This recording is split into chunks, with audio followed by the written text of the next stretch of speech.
Hello and welcome. This is a brief presentation on Enochian for those who missed last Wednesday's session. Anyone else want to watch it on YouTube, you're more than welcome. There may be some more Enochian films to follow this one yet, but for now this is a brief presentation about Enochian, giving us something of the history and the tradition, giving an inroad into it, talking about where it came from. I think this is a very important background information. It will get very Old Testament, it will get quite biblical. Bear with it, because at the end of the journey what you'll find is that even though that's where John Dee was going to for his inspiration and where he wanted to connect with the divine and with those angels, that Enochian isn't used for that by most Western magical practitioners at the moment. Anybody currently using Enochian tends not to be as involved with the Old Testament as John Dee was. But this is where it came from. That's where we need to go and look right now. I look to Enochian and I use my phrase, and I go to my etymolations and I try to look at why did John Dee want his magic to appertain to Enoch, the patriarch from the Old Testament. My term for Enoch is that he's an undying beloved.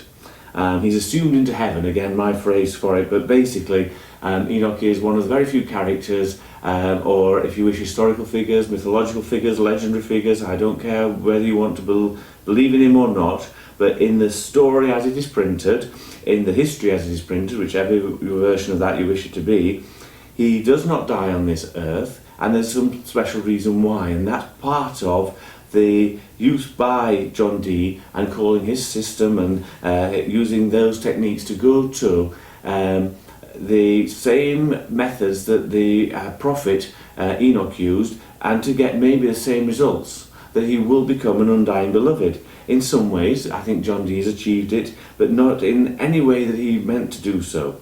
We'll get into that maybe a little bit later, but basically John Dee wanted to talk to angels and the ministers of God, wanted to get spirit visions, as we may now call them. Some people get very upset or worried about this, and they think to themselves, is it something I should be doing? Is it something I shouldn't be doing?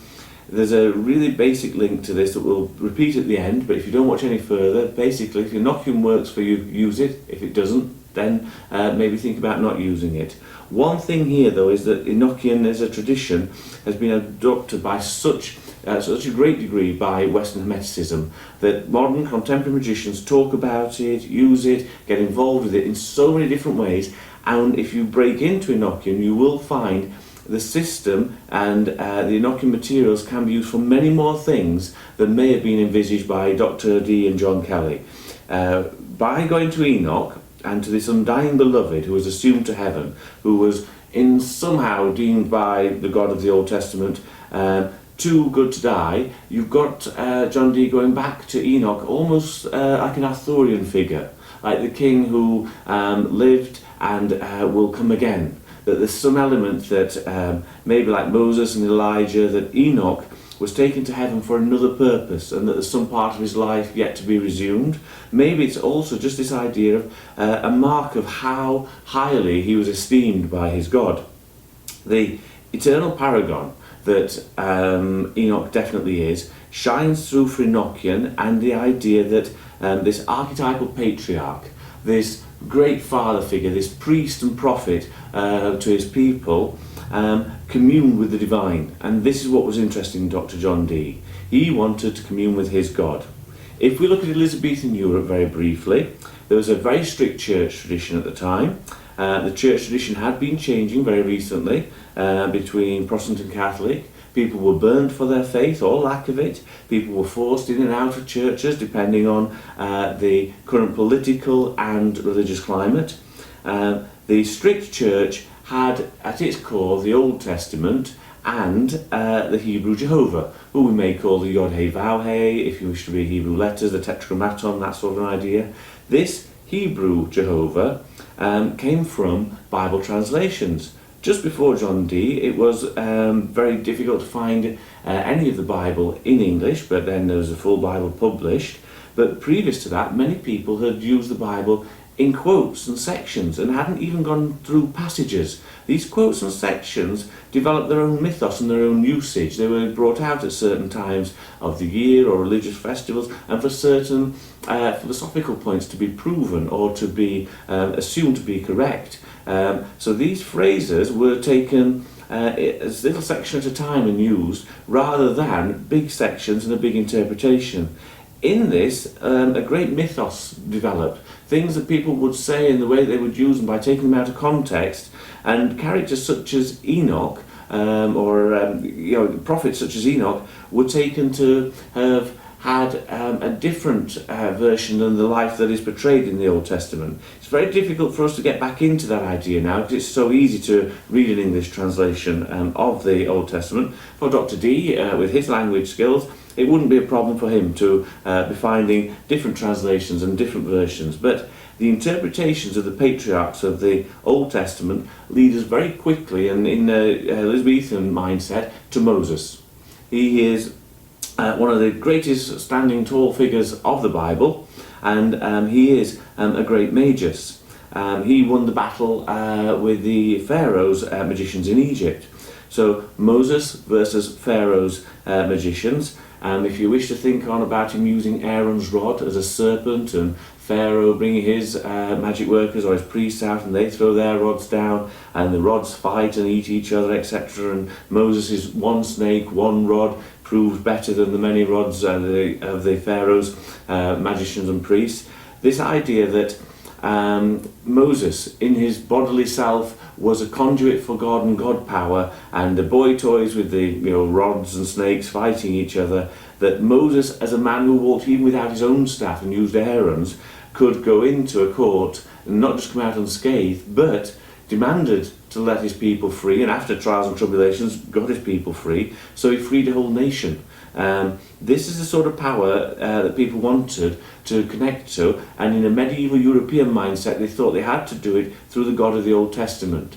The God of the Old Testament gives these powers to various key characters at key moments to do these sort of amazing works. In a magical sense, we could call them the great opus, the great works, the summum bonum, if you so wish. So these priests and prophets are given these powers from God. This is what Dr. John Dee was searching for. Moses, winning the battle from Pharaoh and getting to the promised land, is another one of these figures who has a very peculiar death or an assumption. But Enoch, as I'm calling him my great beloved, was maybe even a better visionary, scryer and seer and conversationalist than Moses. Now Moses, you might not presume to be him or to follow in his line too closely, because he delivered the commandments, and maybe he's too big a figure to go to. Maybe Enoch's a better figure to go to for the scrying, the visionary, the connection with angels. Moses supposedly gave us the Pentateuch, the first 5 books of the Old Testament, and at that moment some people believe he is writing down the words of God, and that he's a direct conduit for the energy or for the power or for the message of God. I'm not necessarily trying to say that this is correct or incorrect. I don't wish to shake or question anyone's religions or beliefs. All I wish to say is that this is the European mindset from which John Dee took his version of how he wanted to be himself, to communicate with his God, and to make a connection with others. This written down work by the prophet is going to become very important, because John Dee recorded the sessions. Another one of these few people who is chosen is the high priest who worshipped at the temple in Jerusalem. We are moving backwards and forwards in timeline here, and I don't think people want us to be too accurate, so I'll not be doing dates and times. But the high priest, when the great temple was built in Jerusalem, Solomon's temple, would go in to speak in the Sanctum Sanctorum and would speak to Jehovah or to the God form that they had there in the Holy of Holies. Once you'd walk between Boaz and Yakin, the brazen pillars built by Hiram Abiff, you'd go into the temple, and we wouldn't be allowed in, but if you were the high priest, once a year you were able to go into the small area, the sanctum, where the 10 Commandments were kept in the Ark of the Covenant. If you look at your Old Testament, you'll see often there's a beautiful illustration with the 2 angels, and they form the mercy seat, and the power of God came down. It was visible, people would say, or so the mythology of it comes, or the tradition of it comes, that a force was visible, a little bit like a volcano eruption of some sort, in a small sense, that this energy sense was brought down there to commune with the priest. Such as when Moses on the mountain communicates and gets the tablets, the priest though would go in once in the year and he would have a black and white ball, so it's almost the original black and white ball system of yes and no, and he would come out with a direct message, and this message was very important, very powerful, and it proved the connection between Israel and their God when that was available. That's not been available for a long time now, but the mercy seat communication, another direct communication through the office of possibly angels and other spirits to get a message, a very clear message from God. The high priest in his messaging service had to have the rope around his ankle because he could be overcome by the power and the energy of talking to God and needed to be removed by being literally dragged away from. I don't think any of us want to be involving ourselves with any sort of communication, no matter how divine and holy it is, and no matter how good and how it can't be evil or weird, communicating with angels. We still don't want to go into something where we need some sort of safety wear, whether it be a harness or a rope round. There are some very simple basic techniques. It's as easy as this. If you start using Enochian, as we'll explain a little bit later, the safety system of it is quite simple. You enter into a vision state, you won't be able to stay there for too long. You would never be in a yogic meditation, the house burned down around you, etc. But in Enochian, it's exactly the same sort of space. You enter into a spiritual connection, yoga meaning communion with God anyway, and you enter into a state where you gain a revelation or a vision, and these revelations and visions can be very powerful and personal, they can be wider schemes than that, but at the end of it, the message has been delivered either very strongly and very clearly if you've had a good reception or a good connection or a good communion, or maybe not so. The other side of Enochian is that it is also used to open connections either for spirit or for other rituals.